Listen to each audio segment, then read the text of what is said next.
어서 오서 성령님. 네, 한 주간 동안 잘 지내셨습니까? 네. 오늘 무슨 축일이에요? 주님 세례 축일이죠. 오늘 주님 세례 축일은 또 한 가지 다른 의미도 갖고 있습니다. 오늘을 기점으로 이제 내일부터 시기가 바뀌죠. 무슨 시기로 바뀔까요? 연중 시기. 그래서 오늘은 이 오늘까지가 딱 구유가 마지막이에요. 구유가 마지막이고 이미 동방박사들은 어디 갔어요? 집으로 돌아갔습니다. 그래서 아기 예수님만 지금 여기에 있죠. 오늘부로 이 크리스마스 장식들은 다 이제 철거가 될 거예요. 다 이제 안쪽으로 집어넣을 것이고요. 그래서 오늘을 마지막으로 기점으로 이 성탄 시기가 마무리가 되고 연중 시기가 시작이 됩니다. 지난 몇 주간 동안 우리는 구유에 누워 계셨던 예수님을 바라보면서 하느님께서 얼마나 우리를 사랑하시는지를 바라보았습니다. 그리고 또 동방박사, 지난주에 동방박사들이 예수님을 찾아와 경배하면서 어떻게 보면 우리도 예수님께 함께 찾아가서 경배를 드렸던 것이 지난 몇 주간의 일이었죠. 자, 그런데 오늘 복음은 갑자기 30년이라는 시간을 훌쩍 뛰어넘습니다. 그리고 나서 우리를 베들레헴의 마구간이 아니라 어디로 인도를 할까요? 장소가 어디예요? 오늘 복음의 장소가? 요르단 강가라고 하죠. 그죠? 요르단 강가로 데려갑니다. 그곳에서 우리는 조금은 당혹스럽기도 한 또는 놀랍기도 한 장면을 목격하게 됩니다. 여러분이 만약에 큰 회사의 회장님이거나 아니면 여러분들이 대통령이라고 생각을 해보세요. 어떤 직원들이나 어떤 시민들을 격려하기 위해서 현장 방문을 했어요. 현장 방문을 딱 해서 가면은 뭐를 할까요? 회장님들은 뭐 단상에 올라가거나 아니면 대통령들은 단상에 올라가서 사람들한테 연설을 하겠죠.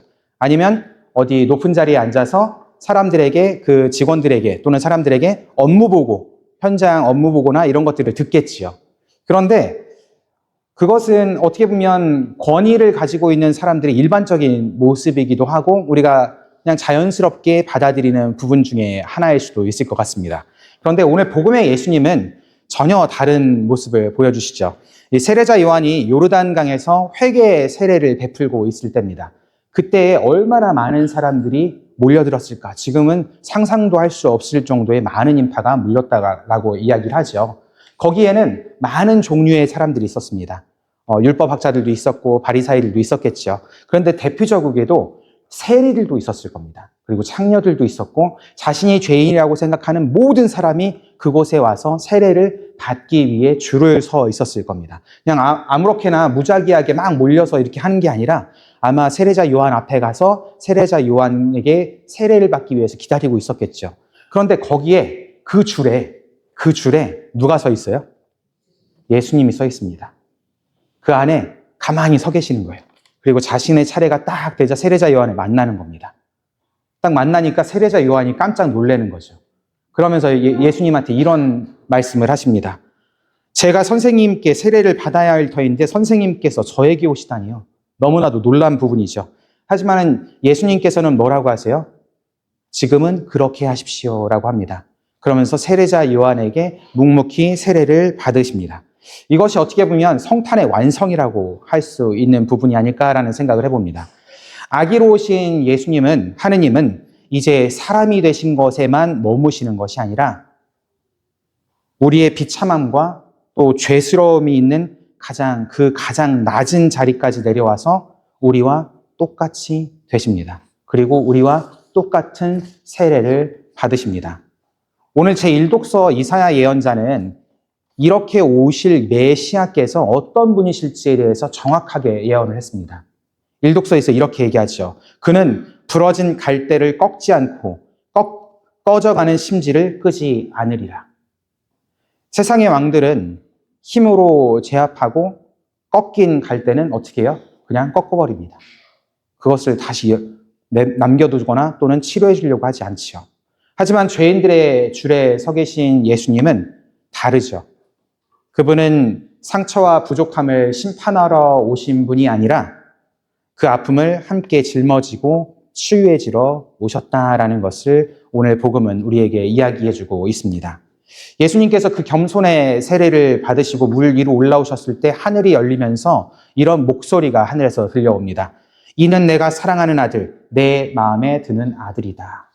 자, 그러면 이 목소리가 울려 퍼졌을 때 이것은 무엇을 의미하는가라는 것 잘 생각해 볼 필요가 있습니다. 이것은 예수님께서 겸손하게 죄인들과 같이 우리와 똑같은 세례를 받으셨기 때문에 그 행위가 너무나도 좋아, 내 마음에 드는 거야 라고 이야기하신 것이 아닙니다. 이는 바로 예수님이 과연 누구신지를 온 세상에 선포하는 장면이기도 합니다.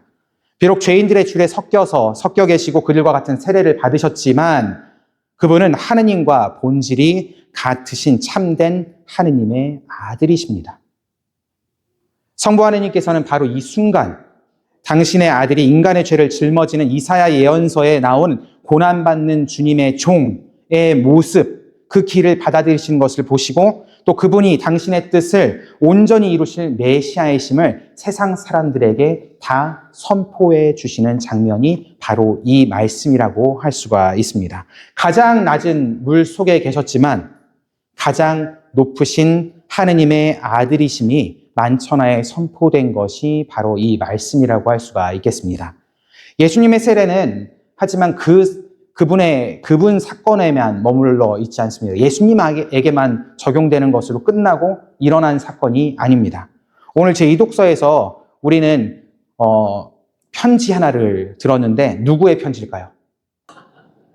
사도행전의 내용이지만 여기서 베드로 사도가 얘기한 거예요. 그런데 베드로 사도가 하나 내가 깨달은 것이 있습니다 라고 하면서 내가 깨달은 진리가 무엇인지에 대해서 이야기를 하는 거예요. 그 내용이 무엇이냐? 나는 이제 참으로 깨달았습니다. 하느님께서는 사람을 차별하지 않으시고 어떤 민족에서건 당신을 경외하며 의로운 일을 하는 사람은 다 받아주십니다. 참된 하느님의 아드님이신 예수님께서 요르단 강물에 몸을 담그심으로써 그 물은 거룩해졌고 이제 우리 모두를 위한 구원의 물이 되었습니다. 주님 공연 대축일에 이방인들에게 빛이 비추어졌듯 주님 세례축일인 오늘 국경과 민족을 넘어서 모든 이에게 하느님의 자녀가 되는 길이 열렸음을 선포하는 것이 바로 이 내용이기도 합니다. 그리고 오늘 사도행전의 마지막 부분 베드로 사도는 이렇게 덧붙입니다. 이 예수님께서 두루두루 다니시면서 좋은 일을 하시고 악마에 짓눌린 이들을 모두 고쳐주셨습니다 라고 얘기해요. 하느님의 아드님이시지만 스스로 종이 되신 예수님은 세례를 받으신 후에 그냥 머물러 계시지 않았습니다. 내가 세례를 받는 것을 너에게 보여줬지 거기서 끝이 아닌 거예요. 예수님은 광야로, 마을로 또 병든 이들에게로 나아가셨습니다. 이것이 바로 하느님의 자녀로서 다시 태어난 우리 모두가 앞으로 걸어가야 할 똑같은 길이기도 한 겁니다.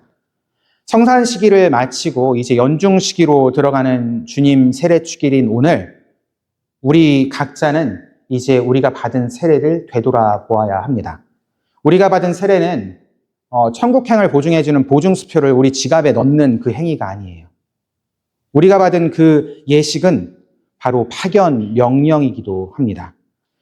물로 씻김을 받고 성령으로 기름 부음을 받은 우리는 이제 예수님께서 걸어가셨던 그 길을 똑같이 걸어가야 하는 사명을 가지고 있습니다. 그렇기 때문에 우리에게 숙제가 남겨졌다, 숙제가 주어졌다라고 하고 그것은 아주 명확합니다.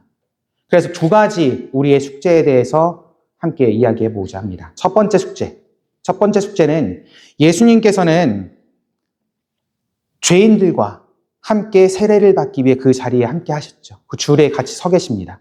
그것처럼 우리도 이웃의 아픔과 고통의 자리에 함께하는 사람이 되어야 한다는 것입니다. 내가 옳다고 주장하면서 남을 심판하는 자리가 아니라 부족한 이들을 이해하고 품어주는 자리에 함께 서 있어야 한다는 것이 첫 번째 우리의 숙제입니다. 그리고 두 번째 숙제는 바로 이사야 예언자는 이렇게 얘기했죠. 부러진 갈대를 꺾지 않는다고요. 그리고 꺼져가는 심지를 어떻게 해요? 꺼트리지 않는다라고 얘기합니다. 부러진 갈대를 꺾는 이들이 되지 말아야 한다라는 것입니다. 가정에서나 직장에서나 혹은 우리 본당 공동체 안에서 상처받고 힘들어하는 사람들을 만날 때가 분명히 있습니다.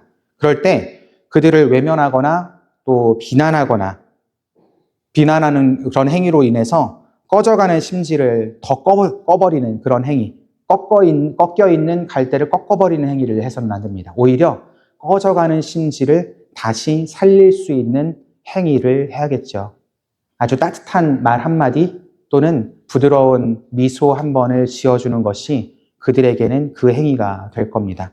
그렇게 거대하고 되게 큰 행위를 하라는 것은 아니죠. 하지만 작지만 소중한 일들을 해 나가자라는 말입니다.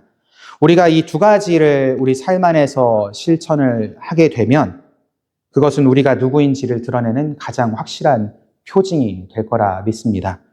우리가 자비와 사랑을 실천하는 그 순간 이 세상 사람들은 우리들을 통해서 예수님을 보게 될 것이라 믿습니다.